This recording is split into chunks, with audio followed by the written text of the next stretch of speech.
Hey everyone, this is Helium Lemon 15. Today is April 20th and it's a little past 6 p.m. It's a Tuesday. The weather is starting to get really nice where I live, and Kine has swallowed Kirby so that Choo Choo can no longer get a hold of him. And I forgot what else I was going to say in this intrusion. An intrusion of consciousness beguiles Neil Armstrong, Burbank, California. Provolone. Yeah, this is Ripple Field. And I've been noticing just how cool this game's soundtrack is.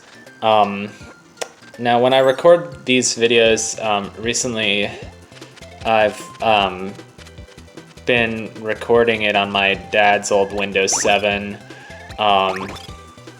and just been like listening to the game through the computer speakers. And yeah, you remember how like a lot of times when I'm like doing live commentary and recording with or not even doing live commentary, but just a lot of times when I've been recording with my dad's older computer, like the audio has suddenly cut out. Now, I've been really lucky with this game, because this game, the audio is really important because of the little chime that you hear that indicates both when you're in a room that involves getting the secret and like the little chime that you hear when you've done the secret correctly. So for this particular secret, we need Pidge and Broomstick, and that gives us this little ability to kind of throw water droplets. So just being really careful about this, making sure you don't step on them after you water them, because that's a distinct possibility.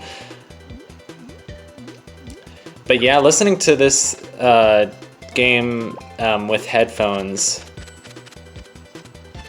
I can really kind of clearly hear a lot of like kind of like the atmospheric effects. You know, like a lot of samples. I think the Super Nintendo sound chip, because I'm getting more interested in like how sound chips actually worked, I think the sound chip for the Super Nintendo was almost all like entirely like sample based. So they would have like a, you know, a MIDI or a, you know, recording, I guess, of a particular instrument. You know, instead of like something like the Sega Genesis was almost entirely like FM synthesizer, or, you know, like the NES was square waves and triangle waves. The Game Boy was pretty much all square waves, I think. I don't know. This, and what's funny about SNES music, also the design of this is like so painfully obvious. Like the first room you have one flower, the second room, I like how that mid-air shot got it. Or not even mid-air, just the trajectory was nice. It's funny how you can recognize SNES music if you recognize a particular sample. Like, for example, like Teenage Mutant Ninja Turtles has like this weird like orchestral hit kind of sound that you hear any song on the soundtrack, even if you haven't heard it before, and you're like, okay, that sample sounds kind of familiar, because they had like a limited amount of samples that they used in each game. But, you know, like Final Fantasy, they always uses a lot of like strings. I don't know what, well, and then this game kind of uses like a lot of like brass, I guess, and bass and panpipes, I guess, flutes, and some of these more like bell-like things. Anyway, I don't know what I'm talking about. I do know what I'm talking about.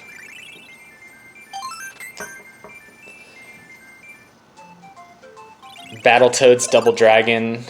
That's a soundtrack that I've been listening to a little bit recently. That has like a really recognizable like electric guitar sample. And like a lot of Tim Fallon games have that too, but I think David Wise and Tim Fallon must have been friends. I really hope they were, because they're like two of my most respected like video game composers of all time. I always think it's funny. I've probably talked about this before, and it probably sounds kind of like a negative or like a racist thing, but it isn't. Trust me. At least I hope it's not. But it's I just think it's funny whenever people people's favorite video game composers are always the Japanese guys. Koji Kondo, Nobuo Uematsu, Yasunori Mitsuda. My favorite video game composers are all these like English dudes, English and American, like Peter McConnell, Evelyn Fisher, David Wise, Tim Fallon, Alexander Brandon, Alistair Brimble, I guess. Jeremy Soule, I guess. Kirby games always have these, oh yeah, Grant Kirkhope, duh. Kirby games always have these like really generic sections where you have to like avoid a current and there's fish coming at you, and like every game does the same exact thing, I swear. It's annoying. Also, I really like this level. The past level kind of reminded me of Ice Cream Island in Kirby's Adventure, whereas this level kind of reminds me of Orange Ocean. I love the original Kirby's Adventure. I think of it as even though Kirby's Dreamland is technically the first. Yeah, this guy does not care about our hot air balloon, no matter how fancy it is. He wants an umbrella, and he's very sad and lonely until somebody brings him an umbrella. This game also has all these like, it tries to demonstrate that's cute. I think I've shown that off before. It's kind of like the amusement park ride. Yay, going through this section again. Trying barely to defend ourselves with this umbrella. It's so stupid. You kind of have to time it right, or you can just swim around these stupid fish. I hate it.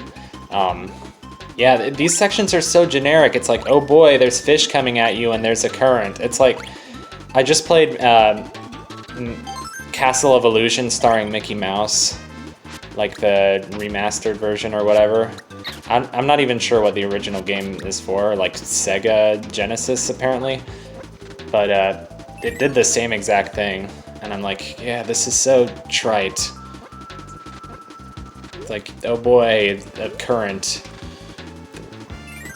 Swimming with the current while avoiding enemies. Yay, okay. It wasn't hard for me to remember which power-up that has, but this game can be annoying because like you have to remember, it's like it could be one of 6 different partners or one of 8 different copy abilities, so which one is it? Yeah, that water layer, by the way, is so annoying. It's like they could have made the water layer so much less obnoxious, but it's all like these blue lines. It looks like this blue-green color, like there's something wrong with your TV. And this game tries to do so many like, visual effects, like there's levels coming up with like sort of like windstorms or particle effects. If you're playing this on an emulator, you can like turn that off. These green and yellow guys look a lot like the BP logo, so that's what I always called them. Kind's jump out of the water is so crazy, it's ridiculous. Also, this power beam sort of move is really satisfying. I like the Waddle Dees and canoes, that's a cute touch. I also like how this level is covered in seashells and sea stars. Rick and Kirby, Rick throws Kirby like a boomerang, and then you like get to control Rick. Well, I guess you're already controlling Rick, but yeah. Yeah, so this level, this baseline is so chunky. I love it. And this is, you know, another great example of like a level in this game where the background is just beautiful to look at.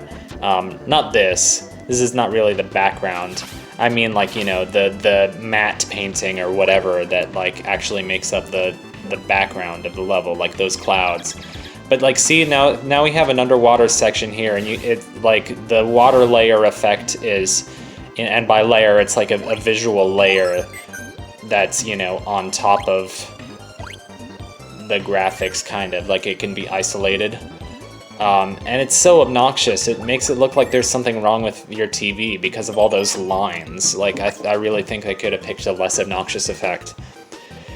Speaking of Donkey Kong Country, I think we were speaking of Donkey Kong Country. At least I was speaking of David Wise. This reminds me of that minigame from Donkey Kong Country. You know the one. I'm always surprisingly good at it. I surprise myself by how good I am at this minigame. But, you know, there's not that much to it. You just have to keep your eyes peeled. Now, the minigame in... what's the sand world called? Is it Red Canyon, or is that's from another game? I think it's just Sand Canyon. Yeah, it's just Sand Canyon. Sand Canyon, it's not that interesting. Well, Ripple Field, they've used Ripple Field in, like, what, 2 games now? It's not Yogurt Yard. Nothing will ever top Yogurt Yard as the best level name in Kirby history. No, I don't know. I like Candy Constellation. I like Radish Ruins. A radish! Yeah. Again, with this baseline is really chunky. There's some other songs. These are just great white sharks. Like, a lot of the Kirby games, like Kirby enemies, are just like whimsical or like nonsensical. These are just great white sharks. Just like shrunken. It's like, okay.